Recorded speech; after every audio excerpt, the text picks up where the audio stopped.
76,000 acres and spreading overnight winds caused this massive Kincaid fire to flare up again in California. Give student athletes the opportunity to be creative, pursue other business ventures outside from sport and showcase their talent. Well, the times, they are changing, and so is the NCAA as the organization finally approves paying college athletes. And a rash of issues at a popular St. Pete bar, why a bench is to blame and how it's tackling the problem. Bright Side at 4:30 starts now.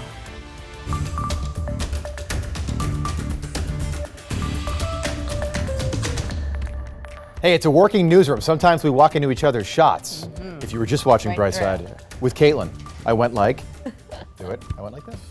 I went, hey. Casual. How are you? Casual walk by. All right. That's it. Like I'm sure a lot of people didn't notice it, you know? Happy Wednesday. No one noticed. It's 4:30 in the morning, everybody. Welcome back, Caitlin Locker. Yeah, wake up. Gone for 6 weeks. Welcome back. Feels like it, right? Good to have you. It's felt like a long time. Yes. A nice little break. Yeah, Yeah. Hanging out on the beach. But, well, I mean, it's fun to come home from vacation Is it? back to the beach. Right. It's not as hard to leave That's a good one. when you're coming back here. Yeah. True. Good stuff. Guys, let's get you started this morning. We're waking up with temperatures right where they have been pretty much all week long there in the mid-70s. Caitlin, by the way, you didn't miss anything. No. It's been hot the entire Yep. time. Oh, yeah. Yeah.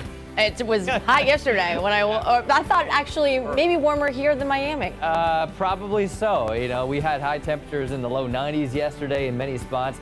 Currently, we're at 79 in St. Pete, 78 degrees in Tampa. We're going to be warming right back up into the upper 80s to low 90s this afternoon. So enjoy these relatively cooler temperatures. Temple Terrace here at 72 and then 75 degrees down the road in Plant City. Again, like yesterday morning, some areas of patchy fog, visibility down to less than a mile in Temple Terrace. It's your usual spots. We're going to see some patchy fog as we go through the morning commute. Satellite and radar, though, mostly clear skies. Out on the East Coast, a couple of sprinkles coming in off of the Atlantic. We really don't see a huge chance of rain today. Just a 10 to 20% chance for a late day shower. Patchy fog at the bus stop for the kids. Mostly sunny skies through lunchtime. And then once we hit the ride home, we'll be watching the skies for a couple of showers with those high temperatures in the upper 80s. All right, Grant, thank you. We want to make the most of the time you have with us this morning, even if it's just for a few minutes. So let's get you in the know, and let's do that right now. We begin in California, where bullets started flying at a Halloween party at a home in Long Beach, Southern California. Police say 3 men are dead, 9 others were hurt. Officers say 2 people were wearing hoods, and they started shooting inside that home. We will be following this story throughout the morning. And Southern California is under an extreme red flag warning this morning, with Santa Ana winds expected to top 80 miles an hour. Yeah, hurricane force. Because of that, there are concerns about embers from the Getty fire starting other fires. A strong wind sent a branch into a power line 30 feet away, sparking the fire.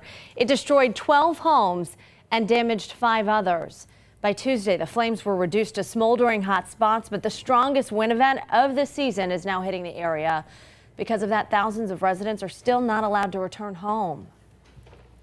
It only takes one ember to blow downwind to start another fire. So anytime the wind kicks back up, that creates an opportunity for new spot fires to show themselves. The fires have destroyed dozens of homes and buildings. The state's largest utility has cut power to millions of residents since it started. The area hasn't seen significant rainfall since May. California Fire has called the area a tinderbox because the vegetation is so dry there. Now, as for the cause of the deadly wildfires that broke out last year, killing 3 people, a utility company is taking the blame there. Southern California Edison says its equipment likely started the Woolsey fire last November. More than 1,600 homes were destroyed. The company is now facing lawsuits from the families of the people killed in the fire.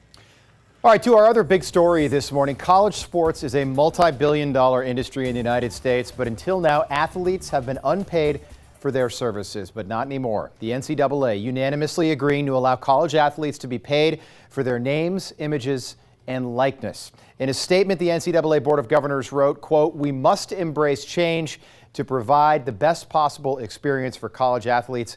The NCAA was under extreme pressure to act after California became the first state to pass a law allowing college athletes to sign endorsement deals starting in 2023. Florida could be the next state to do that after Governor Ron DeSantis stated that he supports athletes getting paid as well.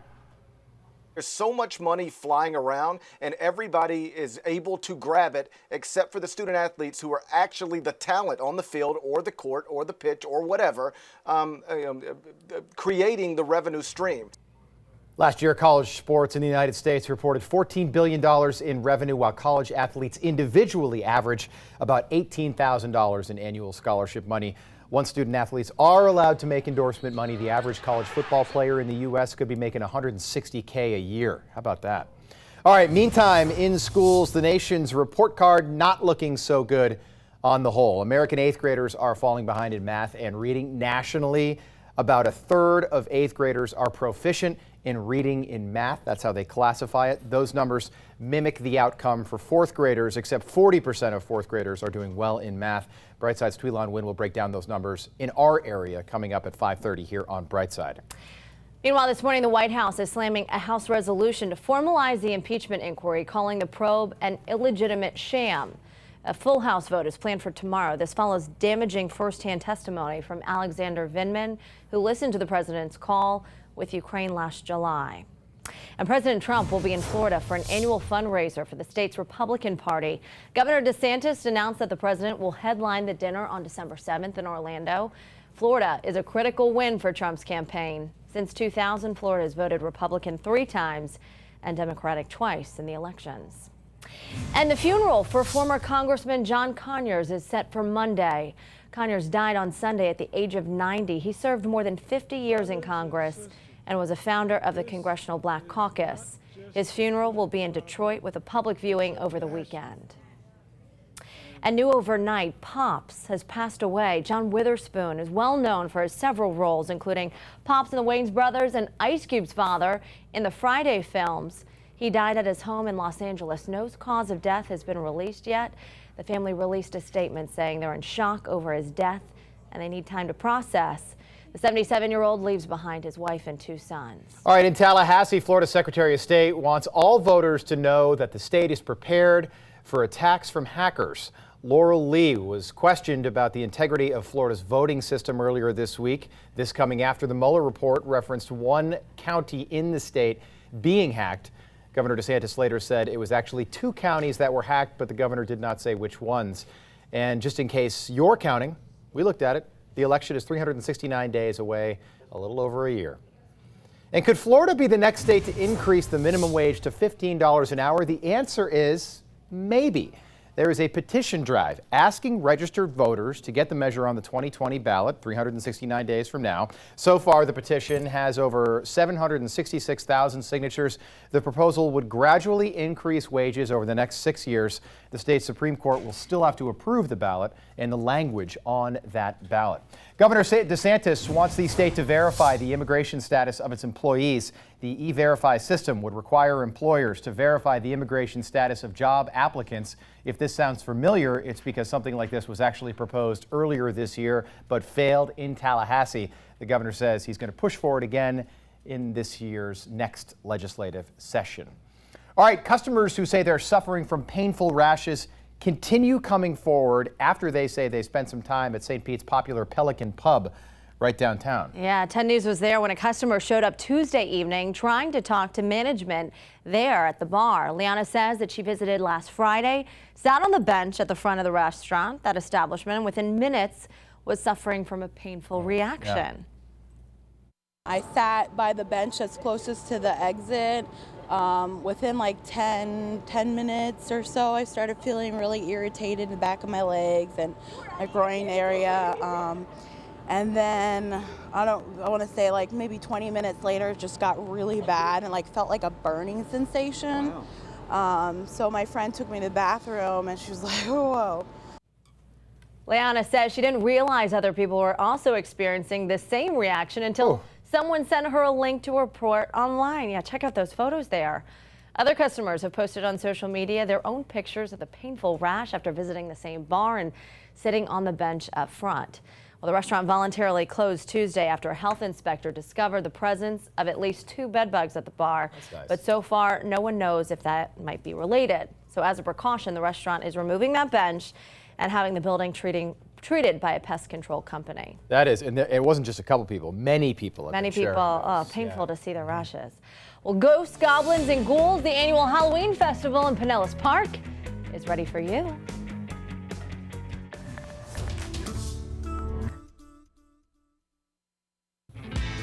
What's going on, beautiful people? The Bay Area has a unique personality. From culture and entertainment to history and tradition, there's so much to do from Tampa Bay to Z. You know, Halloween is about haunted, spooky houses and parties, and of course, trick-or-treating. And if you live near Pinellas Park, the city is making Halloween easy for all of you by just bringing all the fun to one place. We have been doing the Halloween treat trail here in Pinellas Park for close to 30 years. It is a beloved event, and it is a fun, free, and safe event for the whole community. So we get about 2,000 to 3,000 participants. Right now we have over 20 businesses signed up to participate to hand out candy, as well as other city departments will be handing out candy. There's costume contests that the DJ does. It's just great to see them all having fun, and also getting treats they can trust and their parents can trust. I do recommend people to get here early because there will be a line. Most of the kids are younger, so they're accompanied by their parents, and some of the parents even dress up. It's just a great family event that anyone can really participate in for free. Looks pretty cool, right? Yeah, the treat trail will be at England Brothers Park, and it will start at 6 p.m. through 9 p.m. on Halloween. Looks fun, huh, Grant? It does look fun. Yeah. Yeah. I always love it when the parents, they dress up, with their kids. Yeah, you're gonna dress up with your kid too, right? Maybe that's why I like it. What are you going as? I can't tell you. I can't tell you. It's a secret. It's a secret. I'll have a tease for you though during the 6 o'clock hour. All the secrecy. It's fun. It's good time. I love Halloween. It's a good time. All right, guys. Good morning to you. Temperatures starting off generally in the 70s this morning. We've got mostly clear skies aside from the areas where we've got some fog. So if you look at the map and you see the 10, that means visibility is good. We've got visibility, though, down to near a half a mile on Temple Terrace. Like yesterday, some areas of patchy, dense fog. Eastern Pasco County up into Hernando County, visibility is also down to 2 miles or less than that. So that fog may slow you down just a bit this morning. The humidity might slow you down too, right? Temperatures are in the low and mid 70s, upper 70s there in Tampa and St. Pete. So it's a muggy start to our Wednesday. And this afternoon, we're right back into record territory. Forecast is for a 90-degree high.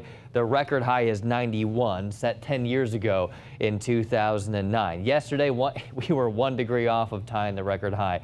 So that has been the trend recently, to either tie or come very close to that record high temperature. Satellite and radar loop over the last few hours. We've got mostly clear skies aside from the spots that we've got that fog. To the north, warm front bringing a good bit of shower activity to the western panhandle of Florida up into Mississippi and Alabama. That warm front will continue to push to the north.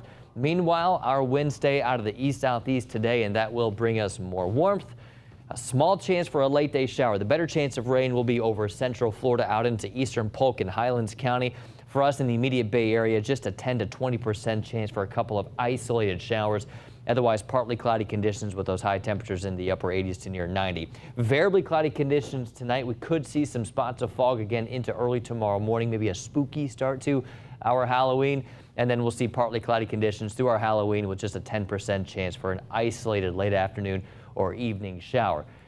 Here's the cooler air. Look at this. Current temperatures in Denver are at 7. That's a single-digit temperature for October. That is cold. I mean, that's cold for any time of the year, but for October, look out. It's going to be a record low for them.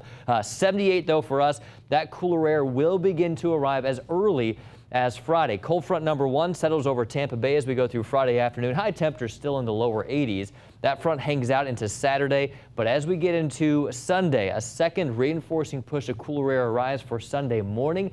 Low temperatures will be in the low and mid 60s. Highs Sunday afternoon look like they could stay in the 70s all day long.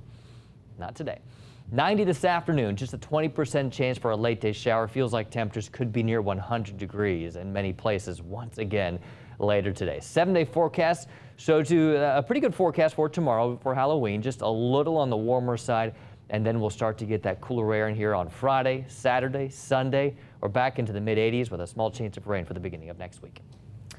So every Halloween, Florida's Poison Control Center says it receives a bunch of calls related to popular Halloween accessories, and they wanted to pass along some tips ahead of the big night to try to avoid some common problems. The center says the majority of their calls during October have to do with those glow sticks and glow-in-the-dark jewelry. The biggest reminder here is to not let kids chew on these items and avoid the liquid if one breaks. The glow-in-the-dark liquid, not only mildly toxic, but it can cause skin and mouth irritation and nausea if it's swallowed, and you really want to avoid the eyes too. If your costume requires makeup or face paint, make sure that it's meant to be used on the skin. It's a good idea to test it on a small patch of skin first to make sure that you won't have an allergic reaction to it. And if it smells bad, throw it out because it could be contaminated. Some other safety tips to keep in mind: make sure any candy or treats are still in their original unopened wrapper. Check toys for choking hazards and keep candy and chocolate away from your pets.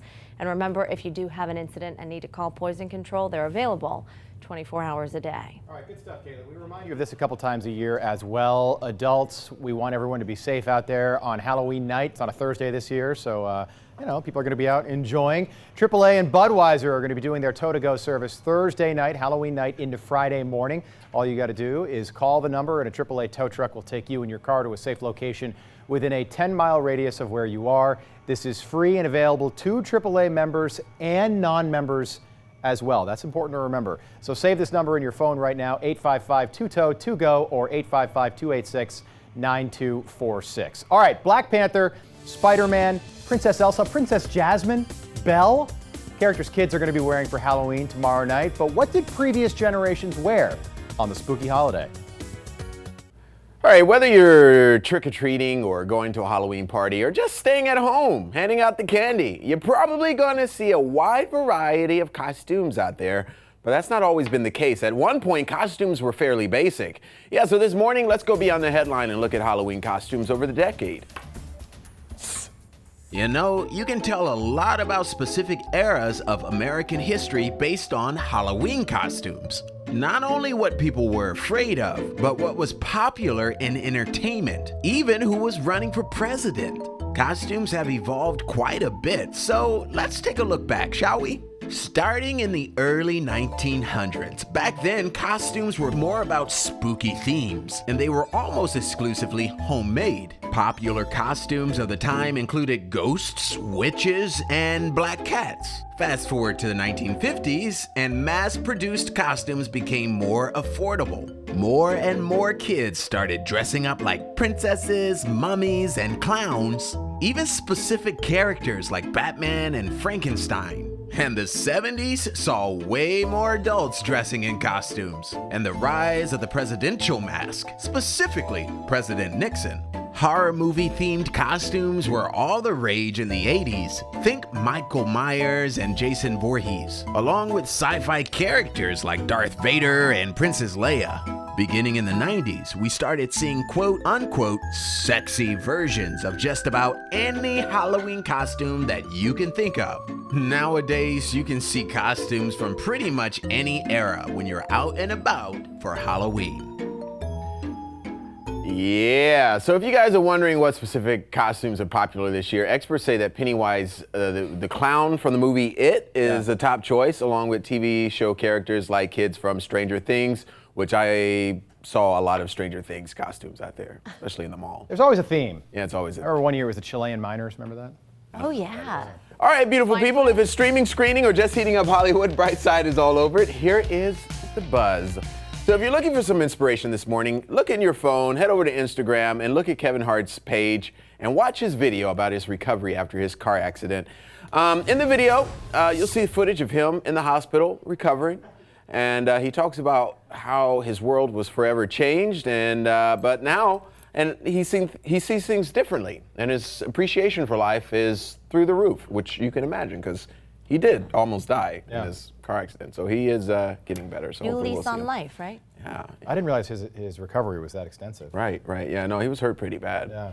All right, and Game of Thrones fans, I'm sure you've heard about this, though. HBO is giving the go-ahead on a new Game of Thrones prequel called House of the Dragon. Now, you can expect 10 episodes that take place 300 years before the original series. This new show comes after HBO reportedly canceled another spinoff that was supposed to star Naomi Watts. So Can't wait for that. Can't wait to see the prequel. I forgot, Rob. Are you into Game of Thrones? I kind of dropped off. Like I did? watched the first few seasons. I only know, saw but the last episode, so I it's- know how it I ends. just saw the first episode of the first season. It's just this is fun. It's just tougher with kids. Yeah. Like Blakely comes down and they're like, ah, and I'm like, flip, you know. Stay with us. More Brightside coming up at 5.